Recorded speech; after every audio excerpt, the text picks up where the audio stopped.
Eu vou tentar ser rápida pra dar tempo de falar de todos, tipo... Enfim, tá. O mercantilismo e as grandes navegações, eles caminham bem juntos, assim.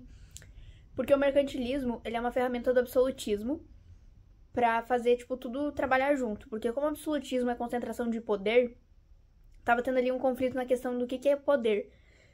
Porque no feudalismo, poder era quem tinha posse de terras. E só tinha posse de terra quem era nobre. Quem tinha sangue nobre. Agora, eles não vão mais ter isso, porque eles começaram a ter muita questão de... No feudalismo, primeiro que eles já estavam, tipo assim, tu dominava uma terra, a terra se anexava direto ao teu território. Então, eles começaram a dominar muitas terras e acabou que teve, tipo, ao longo do tempo, né, nessa transição do feudalismo para o absolutismo, a maioria das terras do... Não do mundo, mas, tipo, a maioria das terras já estava dominada. Então, ter terra não significava nada, porque a maioria das pessoas tinha terra. Não só das pessoas, mas das potências também. Então, eles vão procurar por um... Tô sem fôlego. Por um novo jeito de expressar poder, que vai ser o acúmulo da riqueza. E essa riqueza vai ser os metais preciosos, que é mais difícil de conseguir, mas ao mesmo tempo não tem uma restrição de só os nobres podem ter, porque se um pobre for lá e achar ouro e ficar com a posse desse ouro, ele tem ouro. Tipo, ele tem metal precioso. Então qualquer um pode ter metais preciosos. E tá. Aí, por que eu falei que o mercantilismo e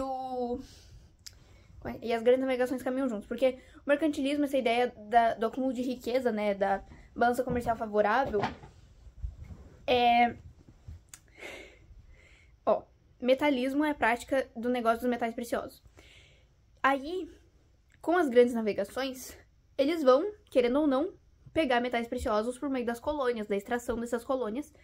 Ou também, outro jeito de conseguir metais preciosos sem ser extração é tendo uma balança comercial favorável. O que é isso? É exportar mais do que importar. Com isso, vai gerar, tipo, um lucro, e esse lucro vai ser metais preciosos. Então, com uma balança comercial favorável, tu vai conseguir isso. Como que eu vou conseguir uma balança comercial favorável? Com a... Como é que é o nome? A agregação de valor. Tu vai estar agregando valor a um produto. Como assim? Eu tenho uma colônia, e essa colônia, ela, por causa do exclusivo colonial, ela só pode comercializar com a minha metrópole. Não pode comercializar com outras metrópoles, ela só pode comercializar com a metrópole dela. Ela consegue produzir uva. E aí, com a manufatura, né, vão fazer um vinho. Só que as outras colônias não conseguem fazer vinho.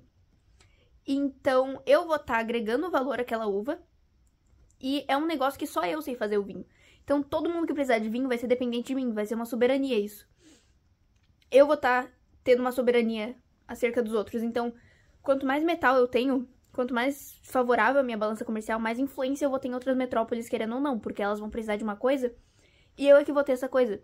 Então, se eu quiser cobrar muito caro pra elas, por essa coisa, elas vão ter que aceitar, porque é o único preço que elas conseguem aquele produto. Beleza. Tá, essa é a parte mais do mercantilismo. As grandes navegações, essa é uma das partes, né, da questão da colônia, que tem a ver com o mercantilismo. Outra parte das grandes navegações também é religiosa, pela questão de que tem ali a ver com a Guerra da Reconquista e as Cruzadas. É um negócio, tipo assim, eles estão indo pra um território novo, que é separado, que é chamado de Novo Mundo. É um negócio que eles não conhecem. Pra eles, a terra deles, que eles conhecem, que é católica, que tem as tecnologias deles, as línguas deles, aquilo é certo. Aquilo é gente civilizada. E aí, o desconhecido não é civilizado. Desconhecido pra eles é um negócio selvagem. É tipo assim, é o indígena que acredita em vários deuses. Como assim tu vai acreditar em vários deuses? Na cabeça deles, né? Porque na cabeça deles, católico é que era certo, muçulmano tava errado, politeísta tava errado, tava tudo errado. Então, nessa ida pro Novo Mundo, é a chance dos católicos de catequizarem mais gente e eu acho que é isso que eu ia falar. Ah, e também quem fazia a separação das terras que eram conseguidas no Novo Mundo era o Papa. Então essa também é uma questão religiosa muito grande. Tanto é que lá na questão do pioneirismo ibérico, né, que depois eu vou falar, que são Portugal e Espanha, né, que são os pioneiros,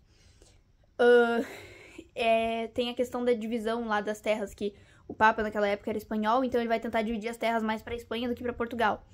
Enfim. Beleza, aí foi mais ou menos as grandes... Ah, não foi as grandes navegações. Uma parte importante que eu sempre esqueço de falar. Grandes navegações são um jeito de conseguir novas rotas comerciais. Como assim novas rotas comerciais? Tinha lá Jerusalém, tá? Aqui tá Jerusalém. Ela era... Meu Deus, que dedo torto. Jerusalém era a principal rota de comércio de especiarias.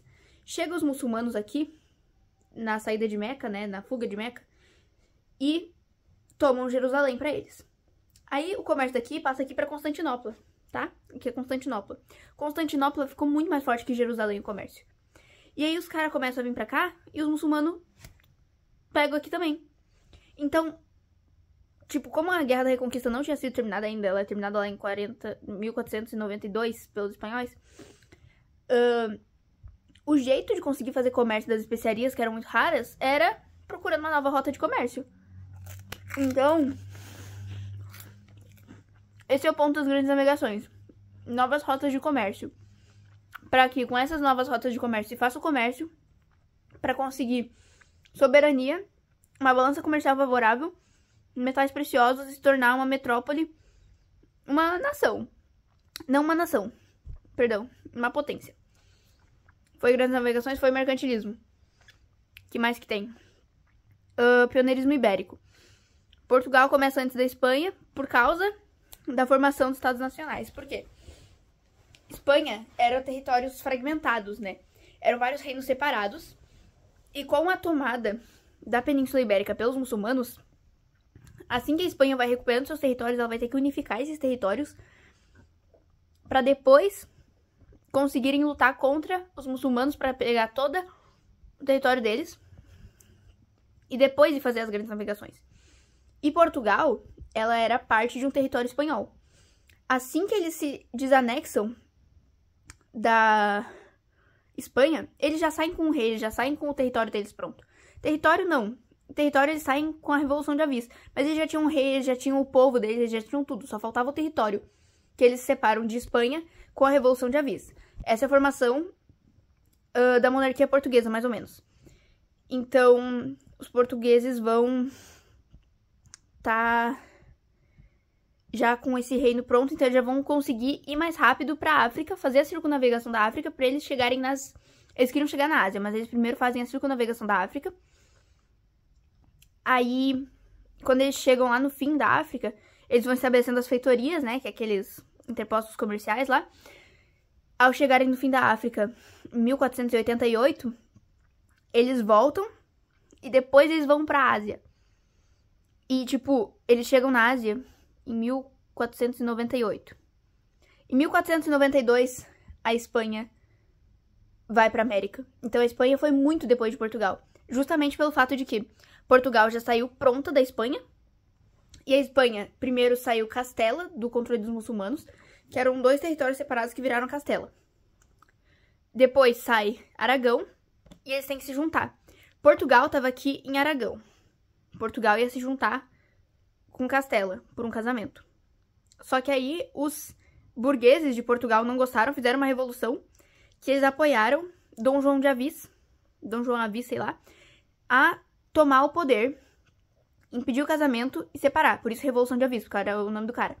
E aí eles desanexam Portugal do controle de Leão e fazem aí, então, essa formação da monarquia portuguesa. E aí, depois que a Espanha junta Castela e Aragão sem Portugal, tá junto, só falta eles tomarem Granada, que eles tomam em 1492.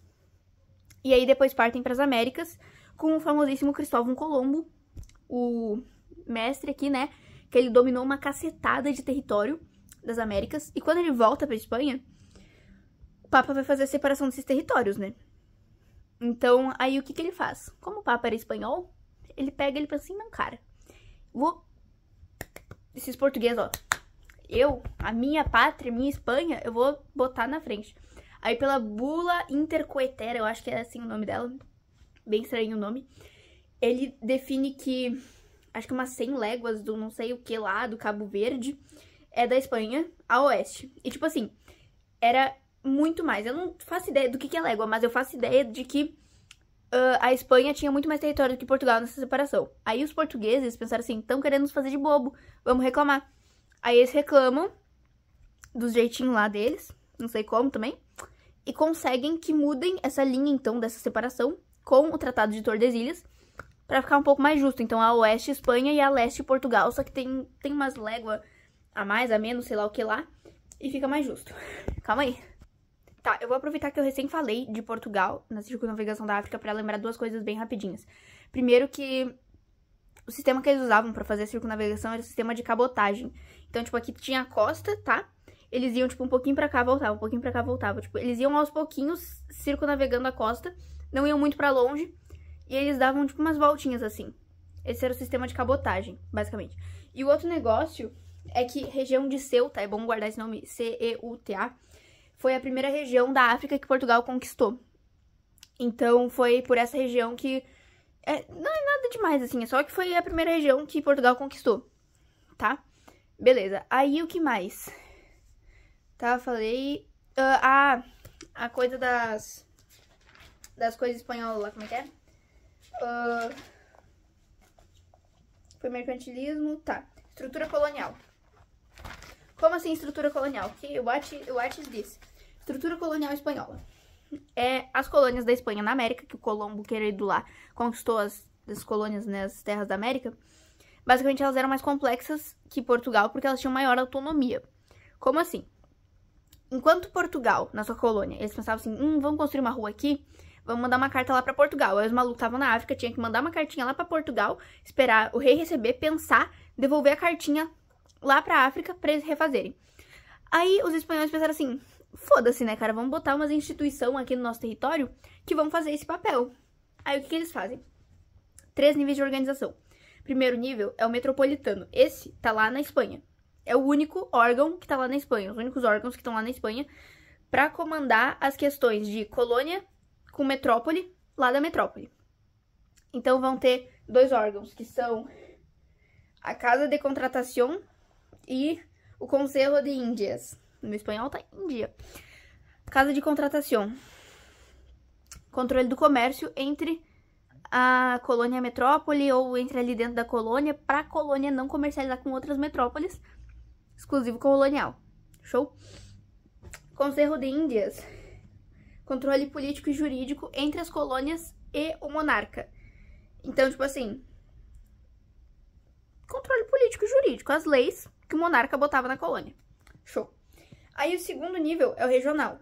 Regional, ele fica ali nas Américas, que é a região em que estão as colônias. Então, não é numa colônia específica, é na região, em geral, onde tem as colônias.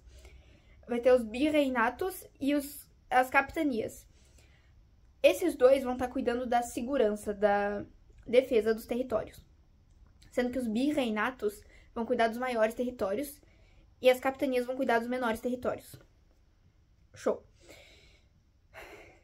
A terceira organização é a local, que vai ser do local ali, ou seja, das colônias. Então, esse é mais específico, né? O regional é mais genérico, o metropolitano é lá na metrópole e o local é nas colônias. Então, cabildo cuida da questão jurídica. Cabildo, lei, tá? Cabildo faz as leis. E o adiuntamento é a questão administrativa.